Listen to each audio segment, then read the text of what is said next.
Bonjour et bienvenue. Aujourd'hui, on plonge au cœur d'un sujet fascinant qui nous captive depuis toujours, les pyramides de Gizeh.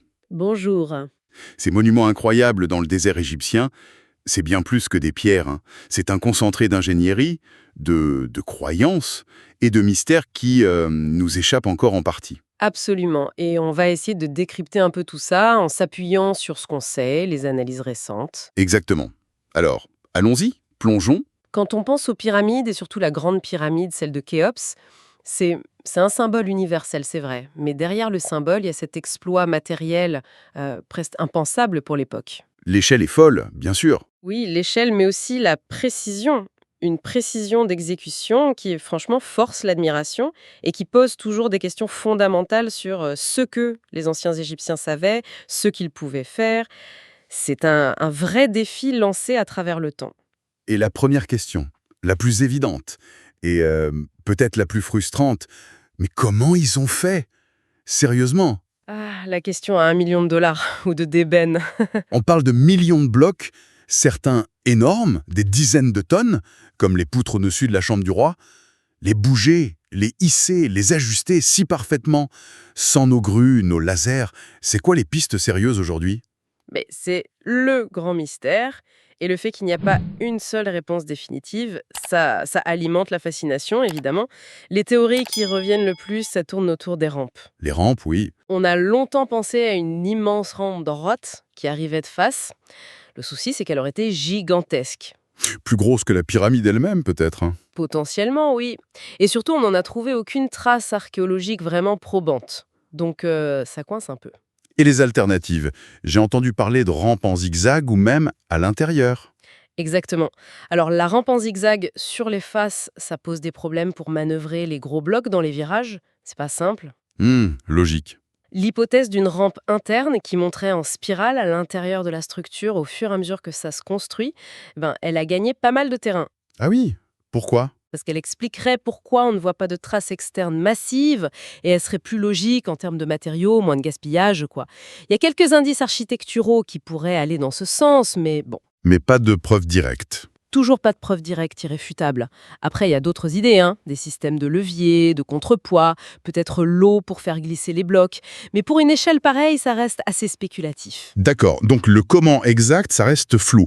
Mais il y a aussi le comment ils ont atteint cette précision. Ça, c'est peut-être encore plus dingue. L'alignement sur les points cardinaux, par exemple. Ah oui, ça c'est redoutable, hein. C'est pas juste à peu près, hein? Absolument pas. La base de la Grande Pyramide, c'est un carré quasi parfait. On parle de côtés d'environ 230 mètres, avec une erreur de quelques centimètres seulement. Quelques centimètres sur 230 mètres. Voilà. Et l'orientation, par rapport au nord géographique, elle est précise à quelques minutes d'arc près. C'est une performance. Difficile à égaler, même avec nos outils modernes, sans GPS et tout ça. Ça montre une maîtrise de l'astronomie et de la géodésie qui est bluffante. Et comment ils auraient fait ça? Avec quoi comme outil? Probablement une combinaison de méthodes. On pense à des observations du Soleil, au solstice, ou alors utiliser les ombres projetées par un simple bâton, un gnomon, pour trouver le nord avec la méthode du cercle indien. D'accord. Une autre technique, peut-être plus précise, ça serait d'observer certaines étoiles proches du pôle céleste, les étoiles circumpolaires, quand elles atteignent leur point le plus haut ou le plus bas. Peu importe la méthode exacte, ça demandait de la patience, des observations répétées, une rigueur scientifique en fait. Une rigueur incroyable. Et au-delà des points cardinaux, il y a cette fameuse théorie, l'alignement avec les étoiles, Orion notamment. C'est quoi cette histoire au juste? Juste une jolie coïncidence ou... Ah, la théorie de la corrélation d'Orient. Elle a été très popularisée par Robert Bauval, c'est vrai. L'idée centrale, c'est que la disposition des 3 grandes pyramides de Gizeh, Khéops, Khésren, Mykérinos, ne serait pas aléatoire, mais reflèterait la position des 3 étoiles qui forment la ceinture d'Orient. Ah oui? Comment ça... Non seulement leur alignement les unes par rapport aux autres, mais aussi leur taille respective qui correspondrait à la luminosité apparente de ces étoiles. Et Orion, dans la mythologie égyptienne, c'est Osiris, le dieu de l'au-delà, de la renaissance. C'est central. Vu comme ça paraît très intentionnel. Mais est-ce que ça fait consensus chez les égyptologues? Alors là, non, pas du tout. C'est une théorie assez controversée. Ah, Certains chercheurs pointent des imperfections dans la corrélation, disent que l'alignement pourrait être juste en hasard ou qu'on pourrait trouver d'autres correspondances si on cherchait. D'autres insistent sur l'importance du soleil et d'autres aspects du ciel pour les rituels ou le calendrier. D'accord. Mais même si la corrélation exacte est débattue, l'idée que tout le paysage de Gizeh a été pensé en lien avec le ciel, avec le cosmos, elle reste très forte. Ça suggère que les pyramides étaient plus que des tombes, peut-être des machines cosmiques, Ouais. des passerelles entre la Terre et le ciel pour aider le pharaon à rejoindre les étoiles. Des interfaces en quelque sorte. Fascinant. Passons du ciel aux hommes. Qui a construit ça? L'image qu'on a souvent en tête, c'est celle des films, des esclaves qui triment sous le fouet. Mais les découvertes récentes, elles racontent pas ça du tout, si. Non, c'est une image qui a été radicalement revue. Grâce aux fouilles, notamment celles de Mark Lehner et Zahi Hawass, juste à côté du plateau de Gizeh, on a mis au jour les restes d'une véritable ville ouvrière. Une ville, carrément. Oui, oui, avec des baraquements bien organisés, des boulangeries industrielles, si on peut dire, des poissonneries pour saler, sécher le poisson. Tout ça montre qu'il y avait une logistique alimentaire impressionnante. On a retrouvé des preuves qu'ils mangeaient du pain, du poisson, de la viande, de la bière, euh, régulièrement et en quantité. Donc pas juste des rations de survie. Non, et encore plus parlant, on a trouvé des cimetières d'ouvriers. Et l'étude des squelettes montre des traces de fractures osseuses qui ont été soignées. Ça veut dire qu'ils avaient accès à des soins médicaux. Ah oui, ça change tout. Donc on n'est pas sur des esclaves qu'on exploite jusqu'à la mort. C'était plutôt une main-d'œuvre organisée et relativement bien traitée. Exactement.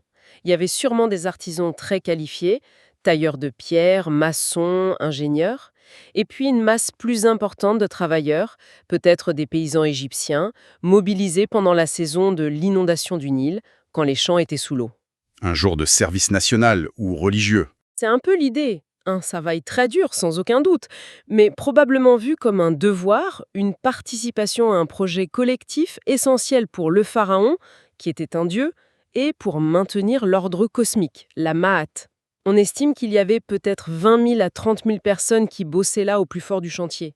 C'est énorme. Gérer tout ça, loger, nourrir, soigner autant de monde, c'est en soi un exploit d'organisation qui est presque aussi impressionnant que la construction elle-même. Ça replace complètement les choses en perspective. On imagine une société avec une capacité de mobilisation incroyable. Bon, et si on entre à l'intérieur de ces montagnes de pierre? La Grande Pyramide, par exemple. La chambre du roi, la chambre de la reine, la Grande Galerie. On sait qu'elles avaient des fonctions symboliques, rituelles. Mais est-ce qu'il y a encore des choses à découvrir? On entend toujours parler de chambres secrètes. Ah, cette idée persiste, oui, oui. Et elle est même relancée par la science moderne, figurez-vous. Déjà, ce qu'on connaît est fascinant. La chambre du roi, tout en haut, avec son sarcophage de granit vide, c'était sans doute la destination finale, même si on n'a jamais retrouvé la momie de Khéops. Jamais, non. La chambre dite de la reine, en dessous, sa fonction est plus mystérieuse, peut-être pour une statue du Ka, du roi, son double spirituel, ou autre chose. Et la grande galerie qui y mène, c'est une prouesse architecturale à elle seule, cette voûte immense. Mais le plus excitant, ce sont les découvertes récentes. Vous pensez aux scans qui ont été faits? Fait Précisément. Le projet Scan Pyramids. Ils ont utilisé différentes techniques non invasives, dont une assez géniale, la myographie. la myographie. Oui, ça utilise les muons, des particules cosmiques qui nous traversent en permanence. En mesurant comment ces muons passent à travers la pyramide, on peut détecter des zones de densité différentes, donc des vides ou des structures cachées. Et ils ont trouvé quelque chose, hein? Et comment? En 2017, ils ont annoncé la découverte d'un vide énorme qu'ils ont appelé le Big Void, juste au-dessus de la Grande Galerie. On parle d'au moins 30 mètres de long sur plusieurs mètres de haut et de large. 30 mètres de long. Un vide de cette taille. Mais qu'est-ce que ça pourrait être? Une autre chambre? La vraie tombe? C'est la grande question. Et là encore, pas de réponse unique. Les interprétations divergent. Certains imaginent une ou plusieurs chambres cachées, peut-être la vraie chambre funéraire qui serait restée inviolée, ou des espaces pour des rituels qu'on ignore. Le rêve de tout archéologue. Absolument, mais d'autres sont plus prudents. Ça pourrait aussi être un vide technique, laissé exprès pour réduire la pression énorme sur la voûte de la grande galerie juste en dessous. Ou même, pour revenir aux méthodes de construction, les restes d'une rampe interne qui aurait servi au chantier. Et qui aurait été laissé là. Voilà. On essaie d'en savoir plus, peut-être avec des micro-caméras qu'on pourrait faire passer par de petits trous, des robots, mais évidemment, on ne veut pas endommager le monument, c'est très délicat. Ils ont aussi détecté un autre vide, plus petit, près de l'entrée originelle. C'est fou de se dire qu'après 4500 ans, ces géants de pierre n'ont pas encore livré tous leurs secrets. Ça montre bien à quel point ils continuent de nous fasciner, de nous interroger. Au-delà de la technique, de l'architecture, c'est quoi l'héritage des pyramides de Gizeh aujourd'hui? Ça dépasse largement la fonction de tombeau, non? Oui, largement. Elles sont devenues un archétype universel. Elles symbolisent l'ambition humaine, la quête de la pérennité, le mystère aussi. On voit leur influence partout, dans l'art, l'architecture moderne parfois, la littérature, le cinéma. C'est clair. Elles incarnent cette capacité incroyable qu'a une civilisation à concevoir et à réaliser des projets d'une échelle monumentale qui défie littéralement le temps. Mais leur héritage, c'est aussi tout le développement de l'égyptologie en tant que science. C'est en grande partie grâce à la fascination qu'elles exercent que cette discipline est née et continue d'évoluer. Chaque découverte affine notre regard sur cette civilisation égyptienne si complexe. Et elle continue d'inspirer des recherches très actuelles, j'imagine, hein. Des ingénieurs qui étudient leur stabilité, par exemple. Tout à fait. Leur résistance aux séismes, aux intempéries, c'est une leçon d'ingénierie en soi. Comprendre comment elles tiennent encore debout, c'est pertinent. Et même les méthodes d'organisation du chantier, la logistique, la gestion de projet. Même si les outils ont changé, les défis d'un projet de cette ampleur, ça peut encore nous apprendre des choses. Et puis bien sûr, il y a l'impact économique via le tourisme et le symbole identitaire très fort pour l'Égypte. Alors, si on essaye de faire une petite synthèse de tout ça, on a ces structures colossales. Leur méthode de construction exacte nous échappe encore en partie, même si des théories comme la rampe interne se précisent. On a une précision astronomique, géométrique, qui témoigne d'un savoir hyper sophistiqué pour l'époque. Absolument. On découvre une main-d'œuvre qui n'était pas composée d'esclaves, mais qui était organisée, nourrie, soignée, impliquée dans un projet collectif immense. Exactement. Et à l'intérieur, le mystère demeure avec ces découvertes récentes de vides importants qui relancent complètement la quête de chambres ou de passages secrets. C'est un mélange fou de gigantisme, de précision et de secrets bien gardés. C'est tout à fait ça.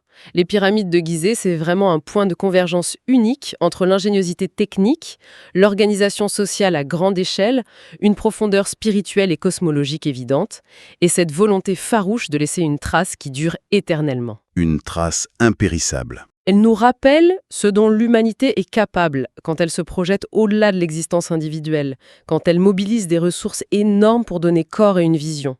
Elle nous force à l'humilité, oui, face à l'ingéniosité de nos ancêtres, mais elle nous invite aussi à continuer de chercher, à améliorer nos outils pour essayer de percer les secrets qu'elle garde encore. Une vraie leçon d'histoire, d'ingénierie qui continue de s'écrire sous nos yeux, en fait. En effet, et tout ça, ça nous amène peut-être à une dernière réflexion un peu plus large. Au-delà des questions techniques, comment, ou symboliques, pourquoi, la simple présence physique de ces monuments, cette affirmation massive contre l'usure du temps, contre l'oubli, ça nous pose une question à nous aujourd'hui. Laquelle? Quelle trace est-ce qu'on veut laisser, nous, face aux défis qui sont les nôtres, à notre époque? Quelle est notre capacité collective à imaginer et à construire des projets qui ont du sens, qui pourraient peut-être traverser les générations? C'est peut-être ça la question la plus vertigineuse que nous posent encore les pyramides. Une pensée à méditer, en effet. Merci beaucoup pour cette exploration passionnante. Merci à vous.